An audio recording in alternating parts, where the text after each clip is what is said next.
welcome to the first real test of the 2010 Yamaha YZ450. I'm Jimmy Lewis with Dirt Rider Magazine, and here's what we think about this bike.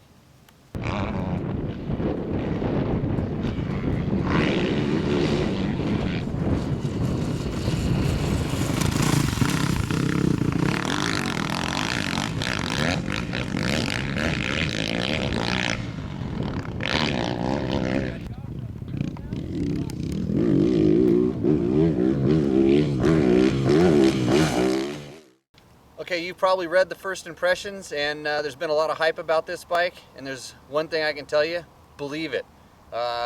There's not a whole lot you can say other than this bike is kind of changing the way that we're going to think about motocross. It's got a lot of good traits and not a whole lot of bad ones.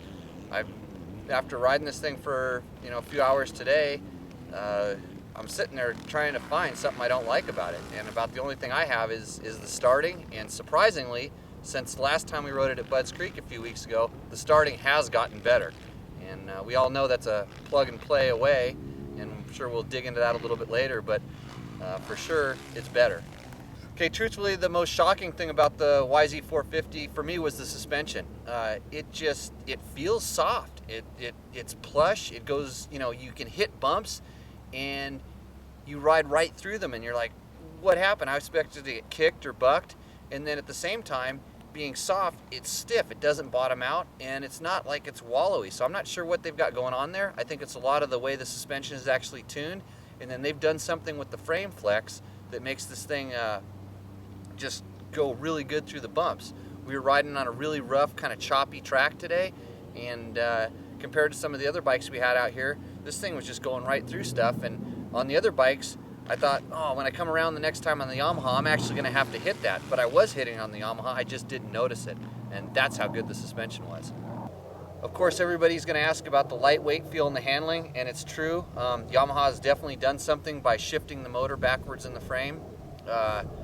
It doesn't do anything different that's radically different, other than it definitely has a light steering feel.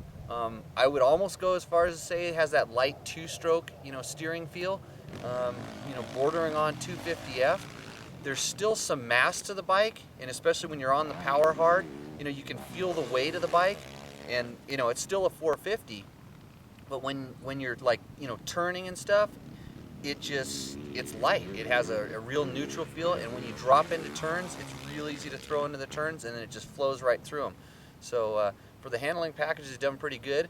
It felt pretty stable. I'm not going to go out and I don't get head shake very often. I'm not going to say it's the most stable bike, but it was still, for how well it turned, I was surprised at how stable it was. The motor, it's backwards. And compared to previous Yamahas, a lot of people have been saying that the power spread is backwards. Yamahas tended to be pretty soft on the bottom and then build up and kind of ramp up into the top. Well, this motor definitely has some bottom end hit, but I'm not going to go along with everybody else and say that it has a ton of bottom end hit. What it has is it has that snarl. When you crack that throttle, there's that snarl coming out from the airbox, which is now between your legs. And you hear it, it goes whop, and it's more ferocious than even like a Husaberg, which I'm accustomed to, but it's even meaner and gnarlier. And you know how, like, when some people get a loud muffler and they think their bike has more power?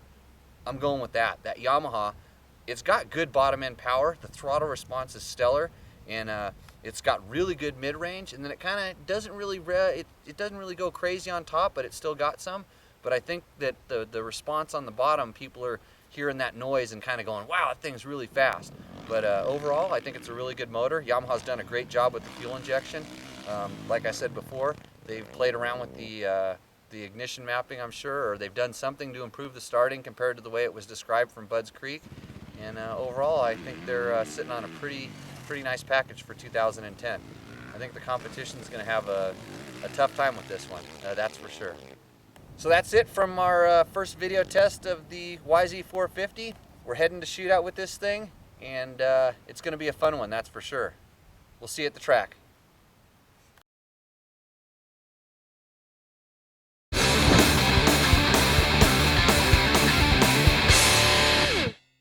Hey, welcome to the first real video test of the 2010 Yamaha YZ450. I'm Jimmy Lewis with Dirt Rider Magazine, and here's what we think about this bike. Okay. Try again. Okay. We're running. Yep. Feels like a 250. I can't tell. What? Am I an expert or something? Okay, next.